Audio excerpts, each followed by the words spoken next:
जय हिंद पर दोस्तों, आप सभी का हमारे चैनल में हार्दिक स्वागत है।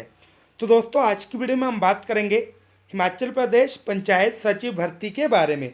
जैसा कि आप सभी ने सुबह न्यूज़ सुनी होगी, पंचायत सचिवों के 300 पद भरने की प्रक्रिया शुरू।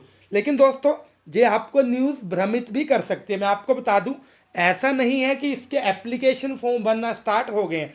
पहले के टाइम में क्या होता था, हम प्रोसेस शुरू कब मानते थे, जब आपका जो है एप्लीकेशन फॉर्म भरना स्टार्ट हो जाते थे। लेकिन आज के समय जो इनके इंटरनल मैटर्स है, जैसे इनकी फाइल कैबिनेट में जा रही है, वित्त विभाग में जा रही है, तो उसी को ही हम प्रक्रिया शुरू मान लेते हैं। और ये जो देन है, ये है न्यूज़पेपर वालों की देन। तो आपने भ्रमित नहीं होना है, अभी इसका इंटरनल मैटर चला हुआ है, इसके फॉर्म वगैरह बनना स्टार्ट नहीं हुए हैं। कृपया इस चीज़ को आपने दिमाग में जरूर रखना है। अब दोस्तों, न्यूज़ के बारे में पता करेंगे कि न्यूज़ में क्या लिखा हुआ है। ग्रामीण विकास एवं पंचायती राज विभाग के तहत पंचायत सचिवों के 300 पदों को भरने की जो प्रक्रिया है वो शुरू कर दी है। मंत्रिमंडल की बैठक में पंचायत सचिवों के 300 पदों को भरने की जो मंजूरी है, उसके मिलने के बाद विभाग ने भर्ती योजना तैयार कर प्रस्तावित विभाग को भेज दिया है। प्रदेश सरकार के दिशा निर्देश के अनुसार प्रदेश में पंचायत सचिवों के जॉब ट्रेनिंग के आधार पर 300 पद भरे जाएंगे। पता ही है आपको, जॉब ट्रेनिंग के आधार पर ही अभी ये जो पद हैं वो भरे जा रहे हैं। ठीक है, यहाँ पे साफ तौर पे लिखा गया, देखो आपने एक चीज को देखना है। बताया जा रहा है कि एक जो सचिव है 2-3 जगह काम कर रहा है। ठीक है, एक सचिव है और 2-3 जगह वो काम कर रहा है। लेकिन यहाँ पे लिखा हुआ है कि 854 जो पोस्ट है वो खाली है। एक एक जो सचिव 3-3 जगह काम कर रहा है, लेकिन फिर भी 854 में से सिर्फ 300 पदों को भरने की मंजूरी मिल रही है। आप खुद देखिए क्या चल रहा है। ठीक है, और इनकी जो फाइल है कब आगे जाएगी, कब क्या होगा, वी कांट से एनीथिंग।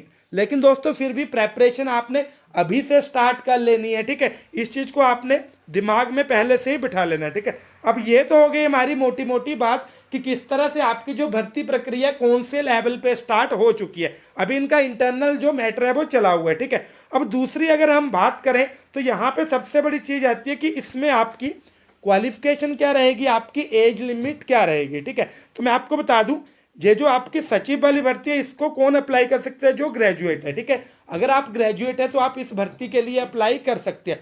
दूसरी बड़ी चीज़, आपकी जो एज है मिनिमम 18 साल और मैक्सिमम 45 ईयर्स यानी कि 45 साल हो सकती है। अभी सबसे बड़ा क्वेश्चन यही उठेगा कि भाई साहब, इस एग्ज़ाम के लिए जो क्वेश्चन पेपर है उसमें कौन कौन सी चीज़ें पूछी जाएगी। 100 बात की एक बात, यहाँ पे सिलेबस के बारे में बहुत सारे जो कैंडिडेट्स हैं उनके क्वेश्चन आना शुरू हो जाएंगे। लेकिन दोस्तों, मैं आपको बता दूं, अभी ये जो आपका एग्जाम है HPRCA लेगा, तो यहाँ पे आपको पता ही है वो अपने जो सिलेबस है अपने अकॉर्डिंग ही रख रहे हैं। लेकिन फिर भी जो आपकी पिछली बार भर्ती हुई थी उसके अनुरूप मैं आपको बताना चाहूँगा। यहाँ पे आपने देख लेना है, 1 मिनट। जी हाँ, तो आप देख पा रहे होंगे ये इनका ऑफिशियल लेटर है, जिसमें इन्होंने जो पंचायत सचिव है उनका जो एग्ज़ाम है उससे रिलेटेड सिलेबस के बारे में बताया हुआ है। तो अगर हम प्रीवियस की बात करें, जो आपका एग्ज़ाम हुआ था उसमें आपकी जो इंग्लिश है 20 मार्क्स की पूछी गई थी, हिंदी आपकी 20 मार्क्स की, मैथमेटिक्स 25, और जो आपकी जीके है वो भी 20, वो आपका 25 मार्क्स का जो है वो पूछा गया था।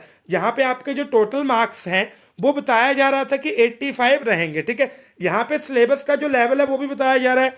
जैसे आपकी इंग्लिश जो है 12th लेवल की रहेगी, हिंदी 10th, और आपका जो मैथमेटिक्स है 10th लेवल का ही रहेगा। सीधी सी बात है, जिसमें भी मैथमेटिक्स आता है वो 10th लेवल का ही रहता है, चाहे कोई भी कॉम्पिटेटिव एग्जाम क्यों ना हो, चाहे आप रेलवे का ले लो, कोई और ले लो। ठीक है, इसके अलावा जीके जो आपकी बताई हुई है, यहाँ पे आपकी HP से रिलेटेड जीके है, एवरीडे साइंस है, सोशल साइंस है, करंट अफेयर्स है, जो कि आपके नेशनल लेवल के बताए गए हैं। ठीक है, अब मैं ये नहीं बोल रहा कि सिलेबस यही रहेगा। हाँ, आपने एक चीज ध्यान में रखनी है, चीजें यही रहेंगी। हिंदी जो है उसका सिलेबस थोड़ी कोई चेंज कर सकता है, जो हिंदी है वो हिंदी ही रहेगी। तो अगर आपने प्रेपरेशन करनी है तो आप इन चीज़ों को अभी से डीपली पढ़ना स्टार्ट कर दीजिए। ठीक है, इस बार जो आपका एग्जाम है, आई गेस आपका 100 मार्क्स का आएगा। ठीक है, 100 मार्क्स का आएगा, जिसमें आपके 200 क्वेश्चंस रहेंगे। ठीक है, अगर आपका ये जो एग्जाम है वो क्लियर हो जाता है, आप मेरिट में आ जाते हो, फिर उसके बाद आपका टाइपिंग टेस्ट होगा। ठीक है, मुझे नहीं पता यहाँ पे कंप्यूटर वाला जो पार्ट है वो इंक्लूड क्यों नहीं किया गया, लेकिन आप ये मान के चलिए इस बार ये कंप्यूटर को भी इंक्लूड कर सकते हैं। ठीक है, इसके अलावा मैं आपको एक चीज़ और बताना चाहूँगा दोस्तों, यहाँ पे जो आपकी टाइपिंग है वो बताया जा रहा है कितनी स्पीड होनी चाहिए, 30 WPM, ठीक है। और हिंदी की अगर हम बात करें वो 25 WPM होनी चाहिए। दोनों में से एक ही आपने करनी है, ऐसा नहीं है कि पहले आप इंग्लिश की करोगे उसके बाद हिंदी की भी करनी होगी। आपकी इच्छा के अकॉर्डिंग है कि आपने कौन सी टाइपिंग करनी है, कि आप हिंदी करना चाहते हो या फिर इंग्लिश करना चाहते हो, ठीक है। तो मुझे उम्मीद है जितनी भी जानकारी आपको चाहिए होगी वो आपको मिल गई होगी। आगे जो डीप जानकारी है वो हम नहीं दे सकते, इसलिए नहीं दे सकते क्योंकि इसकी कोई भी जो एक्स्ट्रा चीज़ है वो आउट नहीं हुई है। अगर आपको किसी और से एक्स्ट्रा जानकारी मिल रही है तो मैं आपको यही बोलूँगा कि अभी इससे रिलेटेड जो भी इंफॉर्मेशन है वो हमने आपको सबसे पहले बिल्कुल एक्यूरेट तरीके से दी है। आगे इससे रिलेटेड कोई अपडेट आती है उसके लिए आपने हमारे चैनल के साथ जुड़े रहना है। Thank you. जय हिंद, जय भारत, जय हिमाचल।